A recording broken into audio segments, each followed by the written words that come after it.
What's up, guys? It's Coach Cam. We're back again with a upper body workout, starting off with cable curls. So as you guys know, I started a new split where I do 5 upper body exercises, wait about a week, about 7 days, and then I do lower body with lateral raises. And this has been going really good.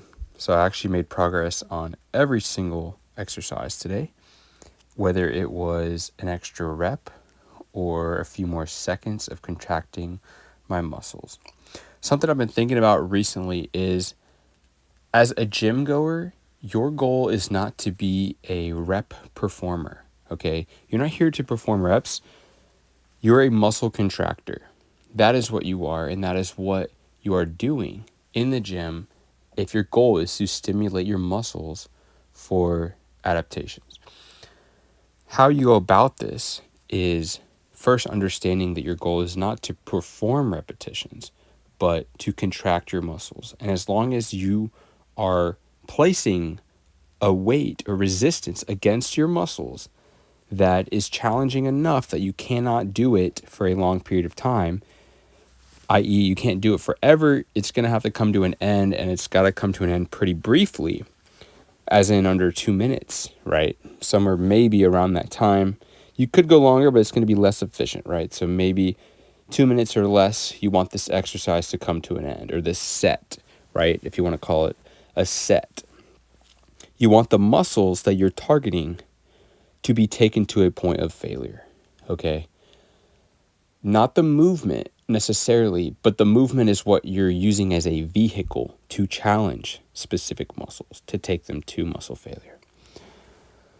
So you might say, based on my training split and frequency, why don't you train more often? Couldn't you get more gains if you train more often? No, not with how hard I train. That's the thing that a lot of researchers and exercise science people in the community don't understand, is that these studies come in with biases. They start the study off assuming, okay, you have to train every muscle at least 2 times a week, maybe 3 times a week. Muscle protein synthesis only lasts like 48 hours. And so with those parameters in mind and doing everything for 3 sets, yeah, you probably do have to leave 2 reps in reserve if you're going to even be able to complete all that work. But instead, flip it on its head. Go back to what we know is what stimulates muscle growth, which is training hard, right? Training as hard as you can in one go, right? You get one shot at it without letting those muscle fibers recover. That is what's going to stimulate the most muscle. It's like saying we're trying to mow our entire backyard of grass, right? You can turn on the mower and mow at a nice steady pace until you've completely mowed the entire yard. Was that one set? How many sets was that? Think about it. Yeah, I guess you have to call it one set, right? But you got the work done that needed to get done. And instead, what people think is, instead you actually need to mow the grass fast. Like you need to mow it and like run with the lawnmower or mow it very fast.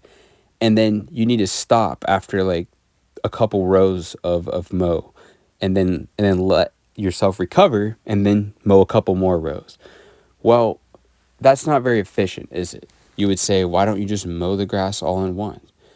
And then there's other people who do train hard enough to stimulate muscle growth in one set because they actually do train very hard. And then they themselves are doing multiple sets of that. So that's like mowing your whole yard over and over again. When you already did it the first time, you're trying to get your muscles to a threshold. There's a threshold you're trying to cross in order to make that happen, right?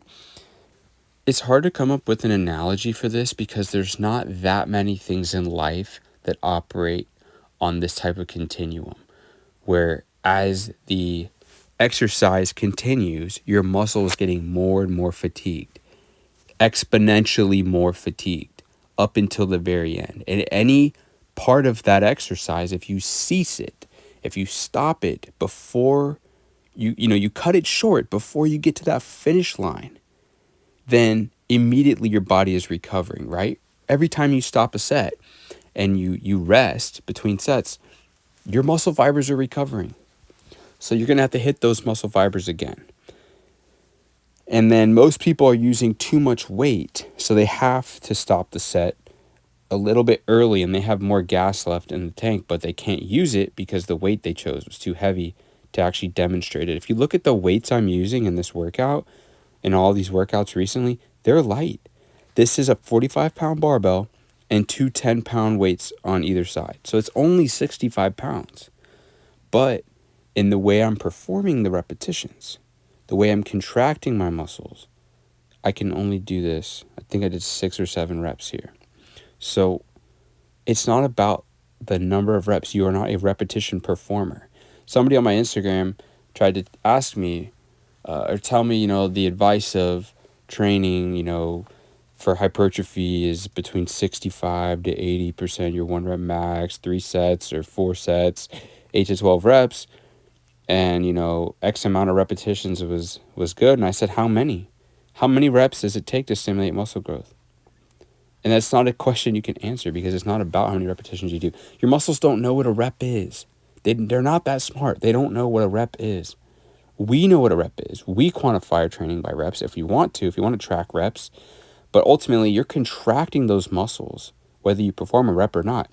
Instead of thinking about what your muscles are doing to the weights, think about what the weights are doing to your muscles. Okay, switch the focus to the muscles themselves. Even if you're just isometrically holding a challenging weight, you are recruiting muscle fibers. You don't have to move the weight to do this. But I prefer to move the weight. And when you are lowering the weight during the eccentric, it's a bit easier, right? You're putting out less force than the weight is against your muscles. And when you are raising a weight or actually doing the lifting portion, you're putting out more force than the resistance is against your muscles. So it's almost like a break when you're doing the negative part because it's a little bit easier. But then you have to push yourself harder to overcome the positive. Anyway, here's me doing body rows, progress on this as well. And I'm just trying to get you guys to understand that muscle failure is an environment that you want to achieve. And if you have to achieve that and then take 4 days off from training, that's fine.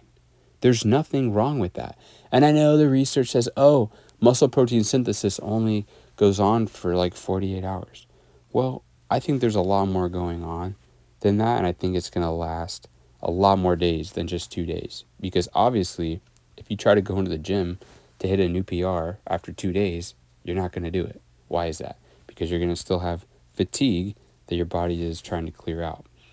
So instead of training based off muscle protein synthesis, one variable, right? There could be more. There could be 10 more things that scientists just don't know yet about what it takes for a body to recover, build tissue, and become stronger. So when you wait longer, you're probably letting more of those processes take place, or at least that's what it seems to me when I actually make progress. So I made good progress. I had an insane pump from this workout. It's been over a day. My arms are still really tired, my biceps from that first set of curls. So, if you're questioning, does this really work? You need to try it. Bottom line, you have to try it. I didn't believe it until I tried it. But once you try it, it actually makes sense. So here's me just flexing. I also don't know my body weight. It's probably around 167, 168. I could barely perform these flexes because my upper body was so pumped up. Been eating a lot lately, drinking a lot of milk, and feeling very just full. So far so good. I'm going to keep you guys updated, but this split is better than full body. Okay, so it's basically half your body, upper, lower. So getting more recovery, more adaptation, and the logbook and progress is going up. So thank you guys for watching. Like, share, comment, and subscribe.